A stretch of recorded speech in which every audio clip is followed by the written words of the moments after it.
आप सभी को जय मसीह की बाइबल स्टोरीज यूट्यूब चैनल में आप सभी का स्वागत है। तो दोस्तों, क्या आपने सुना है कि एक ऐसा व्यक्ति जो मसीह के अनुयायियों का घोर विरोधी था, वह उनका सबसे बड़ा प्रचारक बन गया। क्या ऐसा संभव है कि एक क्रूर हृदय वाला व्यक्ति अचानक इतना परिवर्तित हो जाए कि उसकी कहानी पूरी दुनिया के लिए प्रेरणा बन जाए? यह कहानी है संत पौलुस की, जिनका नाम कभी शाऊल था, जो ईसाइयों का दुश्मन था।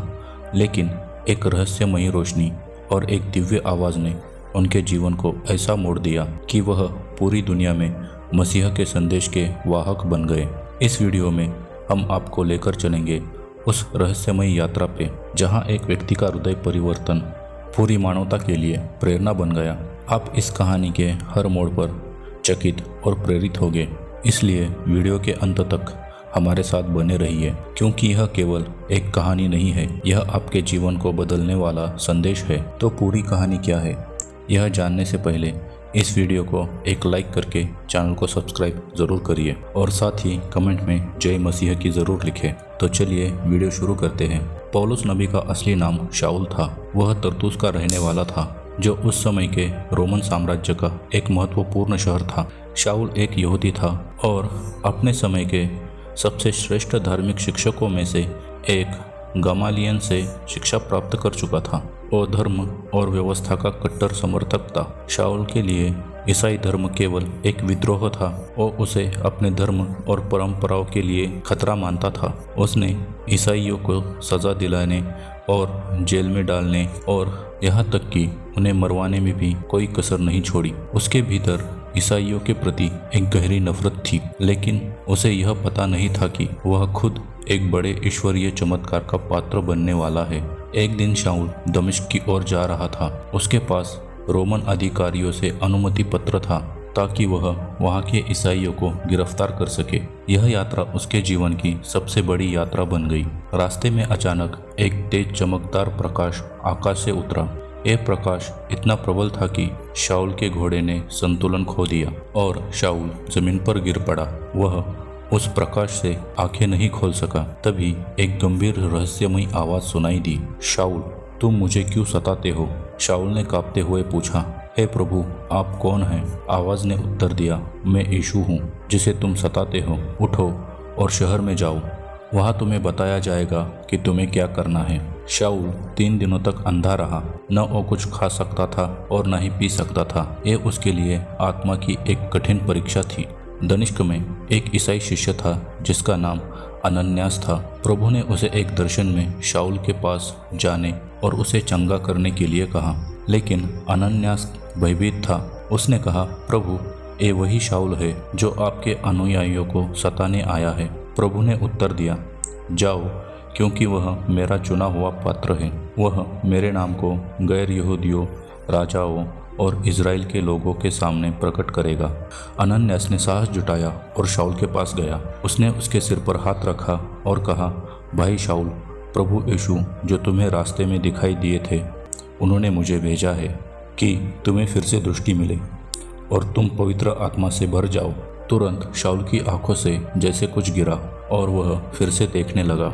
उसने उसी समय बपतिस्मा लिया और उसका जीवन पूरी तरह बदल गया। शाऊल अब पौलुस बन चुका था। उसने यीशु मसीह के सुसमाचार को फैलाने का प्रण लिया।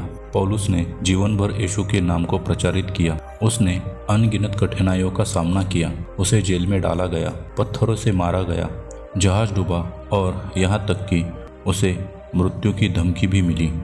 लेकिन उसने कभी हार नहीं मानी। उसने कई चर्च स्थापित किए और कई पत्र लिखे जो आज बाइबल के नए नियम का हिस्सा है। उसकी शिक्षाएं आज भी करोड़ों लोगों के लिए प्रेरणा है। शाऊल से पौलुस बनने की यह यात्रा हमें सिखाती है कि कोई भी व्यक्ति इतना खोया हुआ नहीं है कि ईश्वर उसे पा ना सके। ईश्वर हमें केवल हमारी कमजोरियों के लिए नहीं, बल्कि हमारे अंदर छुपी उस ताकत के लिए चुनते हैं जिसे हम खुद नहीं देख सकते। पौलुस की यह कहानी हमें यह विश्वास दिलाती है कि यदि हम ईश्वर पर भरोसा करें तो हमारे जीवन में भी चमत्कार हो सकते हैं। तो क्या आप अपने जीवन में ईश्वर के इस प्रकाश को देखने के लिए तैयार हैं? पौलुस के जीवन का यह नया चरण केवल शुरुआत थी। उसका पूरा जीवन अब प्रभु यीशु के संदेश को फैलाने और दुनिया के हर कोने में सुसमाचार पहुंचाने के लिए समर्पित हो गया। लेकिन यह आसान नहीं था। जब पौलुस ने दमिश्क में यीशु मसीह का प्रचार करना शुरू किया तो लोग चकित रह गए। यह वही शाऊल था जो कुछ समय पहले ईसाइयों का विरोधी था और अब वह यीशु का प्रचार कर रहा था। यह परिवर्तन वहाँ के यहूदी धर्मगुरु के लिए असहनीय था। उन्होंने उसे मारने की योजना बनाई। शहर के फाटकों पर पहरा बैठा दिया गया ताकि पौलुस भाग ना सके। लेकिन उसके शिष्यों ने रात में उसे एक बड़ी टोकरी में बिठाकर शहर के दीवार से नीचे उतार दिया। पौलुस ने यह जोखिम भरा कदम उठाया क्योंकि उसे यह एहसास हो गया था कि उसकी जान को खतरा है। लेकिन प्रभु ने उसे हर बार बचाने का मार्ग प्रदान किया। दमिश्क से बचकर पौलुस यरूशलेम गया, लेकिन वहाँ के ईसाई शिष्य भी उस पर विश्वास करने को तैयार नहीं थे। वे डरते थे कि यह वही शाऊल है जिसने उनके भाइयों को सताया था। तभी बरनबास नामक एक शिष्य ने पौलुस की सिफारिश की। उसने अन्य शिष्यों को यह समझाया कि पौलुस वास्तव में परिवर्तित हो चुका है और अब मसीह का सच्चा अनुयायी है। इसके बाद पौलुस को शिष्यों के समूह में स्वीकार कर लिया गया। पौलुस ने बरनबास के साथ मिलकर अपने पहले मिशन की यात्रा शुरू की। यह यात्रा एशिया माइनर, आज की तुर्की के विभिन्न क्षेत्रों में थी। हर शहर में पौलुस ने सभाओं में जाकर यीशु मसीह का सुसमाचार सुनाया। लेकिन इस यात्रा में भी पौलुस को भारी विरोध का सामना करना पड़ा। एक बार तो उसके विरोधियों ने उसे पत्थरों से मारकर शहर से बाहर फेंक दिया, यह सोचकर कि वह मर चुका है। लेकिन प्रभु ने उसे जीवित रखा। पौलुस ने अपने चोटों की परवाह किए बिना प्रचार करना जारी रखा। पौलुस और बरनबास लिस्रा नामक एक शहर पहुंचे, जहां उन्होंने सुसमाचार सुनाना शुरू किया।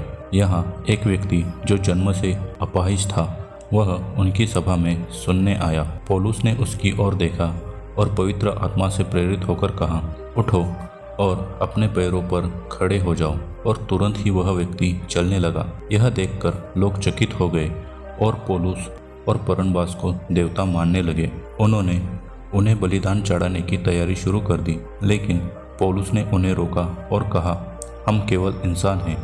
ये चमत्कार यीशु मसीह के नाम से हुआ है, उसकी आराधना करो, हमारी नहीं। हालांकि विरोधियों ने भीड़ को भड़काया और पौलुस को पत्थरों से मारा। वह बेहोश होकर जमीन पर गिर पड़ा। लोगों ने उसे मृत समझकर शहर से बाहर फेंक दिया, लेकिन प्रभु ने उसे फिर से जीवित रखा। जब शिष्य उसकी चारों ओर इकट्ठा हुए, वह उठा और उसने यात्रा जारी रखी। एक अन्य घटना फिलिपी शहर में हुई, जहां पौलुस और सिलास सुसमाचार का प्रचार कर रहे थे। वहां के व्यापारियों ने उन्हें गिरफ्तार करवा दिया। उन्हें जेल में डाल दिया गया और उनके पैरों को लकड़ियों की बेड़ी से बांध दिया गया। लेकिन पौलुस और सिलास ने रात भर प्रार्थना और स्तुति गीत गाए। अचानक एक भयंकर भूकंप आया। जेल के दरवाजे खुल गए और बेड़ियां टूट गई। जेलर यह सोचकर कि कैदी भाग गए हैं, आत्महत्या करने को तैयार था। लेकिन पौलुस ने उसे रोकते हुए कहा, हम यही है, कुछ मत करो। इस घटना ने जेलर और उसके परिवार को गहराई से प्रभावित किया। वे सभी मसीह में विश्वास करके बपतिस्मा ले चुके। एक और घटना एथेंस में घटी। पौलुस ने यूनानी विद्वानों के साथ चर्चा की। यह शहर मूर्ति पूजा और दर्शन का केंद्र था। पौलुस ने एक उपदेश दिया जिसमें उसने कहा, मैंने तुम्हारे शहर में एक वेदी देखी जिस पर लिखा था, अज्ञात देवता के लिए मैं उसी परमेश्वर के बारे में तुम्हें बताने आया हूँ, वह परमेश्वर जिसने आकाश और पृथ्वी बनाई। उसके उपदेश ने कुछ लोगों को मसीह में विश्वास दिलाया, जबकि अन्य उसका उपहास करने लगे। लेकिन उसने कभी हार नहीं मानी और अपनी शिक्षाओं को जारी रखा। पौलुस के जीवन में सबसे रहस्यमय घटनाओं में से एक थी उसका स्वर्गीय दर्शन। उसने लिखा कि उसे स्वर्ग के तीसरे स्तर पर उठाया गया, जहां उसने अवर्तनीय बातें सुनी और देखी।